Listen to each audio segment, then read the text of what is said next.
বললাম কি আমি স্টেশনে চললাম। এসে গেছি বাবা।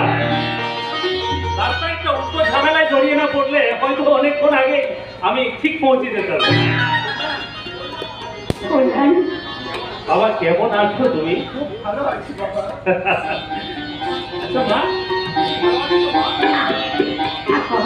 তুমি ভালো আছো তোমার? হ্যাঁ বাবা ভালো আছি, কিন্তু এতদিন আমাদের ছেলে থাকতে তো খুব কষ্ট হচ্ছে, তাই না বাবা?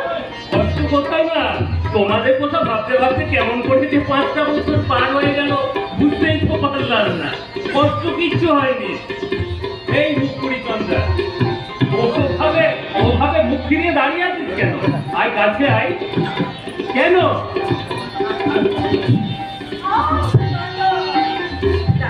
তুই ভালো আছিস তো বল? হ্যাঁ হ্যাঁ দাদা, আমি ভালো আছি। আচ্ছা আচ্ছা বাবা মা, সবাইকে দেখছি। অম্লান কোথায়? অম্লান অম্লান অম্লান অম্লান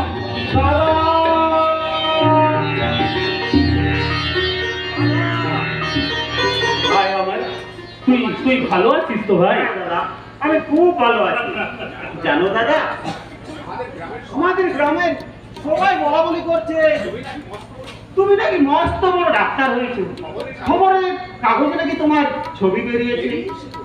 বেরিয়েছে তো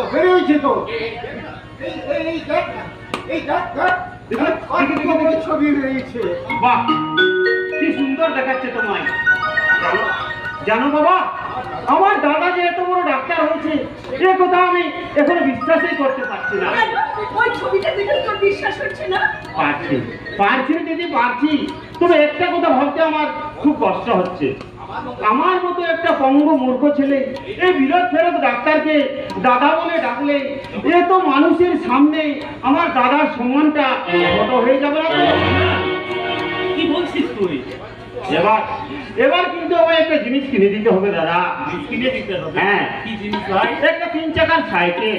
ও 3 চাকার সাইকেল? হ্যাঁ। আচ্ছা বেশ, আমি না প্র্যাকটিসটা শুরু করে তোর জন্য একটা 3 চাকার সাইকেল প্রথমে কিনে নেব, ঠিক আছে? হ্যাঁ দাদা, হ্যাঁ। আমাদের গ্রামের সবাইকে আমি জানিয়ে আসছি আমার দাদা বিরোধ থেকে আমার জন্য একটা 3 চাকার সাইকেল কিনে এনে দেবে। যেমন আমি বলে আসছি দাদা। তোকেও দিতে হবে? কি কি বলতো? আচ্ছা মা, সংসারকে কি দেওয়া যায় বলতো?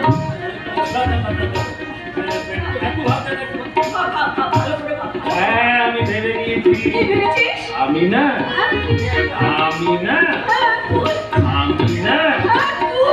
আমি তোর জন্য একটা লাল টুকটুকে বর এনেছি।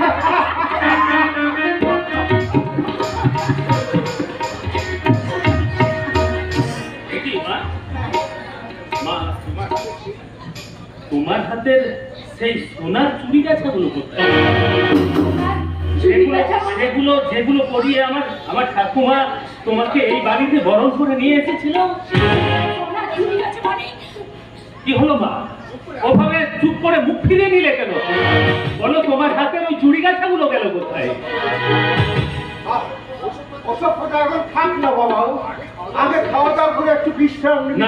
না বাবা না, আগে আমাকে জানতে হবে মায়ের হাতের ওই চুড়ি গাছাগুলোর কি হয়েছে। কি হলো, তোমরা দুজনই চুপ করে আছো কেন?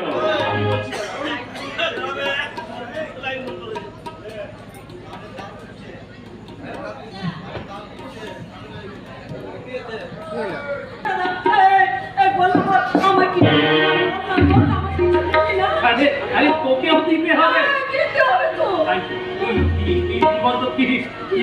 আচ্ছা আচ্ছা আচ্ছা মা, সন্ধ্যাকে কি দেওয়া যায় আমি ভাবছি।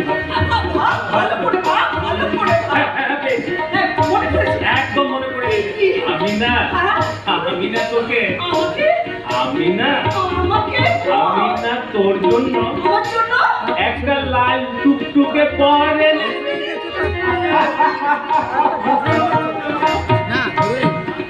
দেখি মা, তোমার হাতের সেই সোনার চুড়ি গাছাগুলো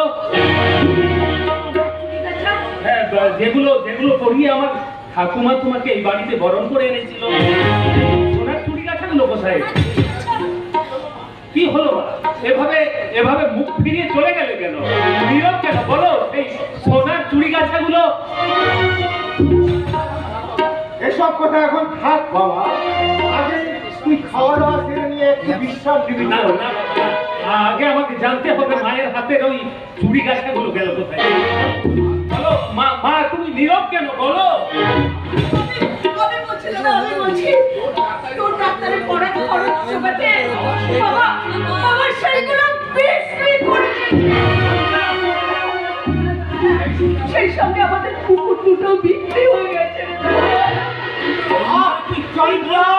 তুই চুপ কর। না না বাবা না, দাদাকে ডাক্তারি পড়ার খরচ জোগাতে আজকে তুমি কতখানি সর্বশান্ত হয়েছো সেগুলো একবার দাদার জানার দরকার আছে। শান্ত হওয়ার আর কি বাকি আছে আছে রে দাদা, আছে। তোর পড়ার খরচ বাপরে বাপরে, আমাদের এই ভিটে বাড়িটা বাবা ভোজপুরি জেঠুর কাছে বসতে। বাহ বাহ, চমৎকার চমৎকার তোমার কর্তব্য রক্ষার নিদর্শন বাবা। আমার একার সৌভাগ্য শোনাই মনে দিতে এতগুলো মানুষকে তুমি ভিখারি বানালে বাবা। একটিবার ওই পঙ্গু অম্লানের কথা তুমি ভাবলে না?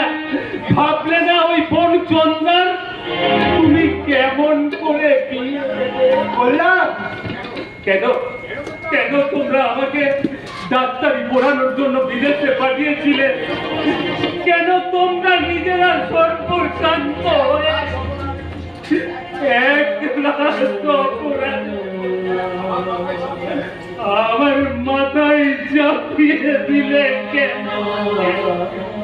কাঁদিস না, কাঁদিস না বাবা, কাঁদিস না। ওরে আমরা যে তোকে পাঁচজনের একজন করে গড়ে তোলার জন্য তাই তো আমরা করেছি বাবা। আমাকে পাঁচজনের একজন করে গড়ে তুলতে সাত পুরুষের এই ভিটে বাড়িটা পর্যন্ত তোমরা বন্ধক দিয়ে দিলে মা। তাতে কি হয়েছে বাবা? আর তুই যে আমাদের একমাত্র অবলম্বন, তাই তো আমরা নিঃস্ব হয়েও তোমাকে আমরা মানুষের মতো মানুষ করতে পেরেছি। তুই আমাদের জন্য আর একটা স্বার্থ করে দিতে পারবি না কল্যাণ? বল, তুই কি পারবি না অম্লানের দায়িত্ব নিতে? পারতে আমাকে হবেই বাবা, আমি পারবো। আমি আমি নিজে দাঁড়িয়ে থেকে চন্দ্রা দিয়ে দেব। ওই পঙ্গু অম্লানের সারা জীবনের দায়িত্ব আমি নেব, আমি নেব।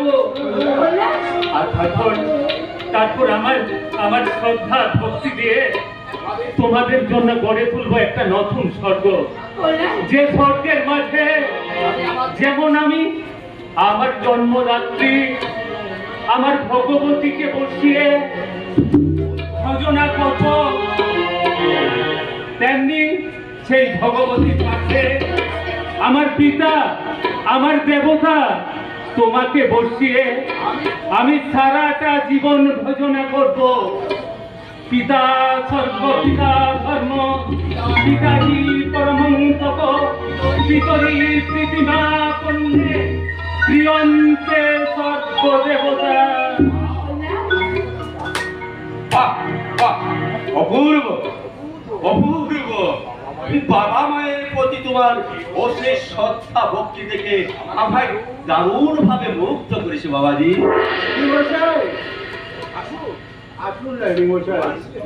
তোমার ছেলে বিদেশ থেকে ডাক্তারি পাস করে এসে শুনে আমি নিজেকে স্থির রাখতে পারলাম না, তাই আমি নিজেই চলে এলাম। বেশ করেছেন, বসুন, আমি আপনার জন্য চায়ের ব্যবস্থা করছি। আজ নয় বোঠান, এবার আমি গেলে আসবো একেবারে পেট পুরেই খেয়ে যাও। কিন্তু আপনার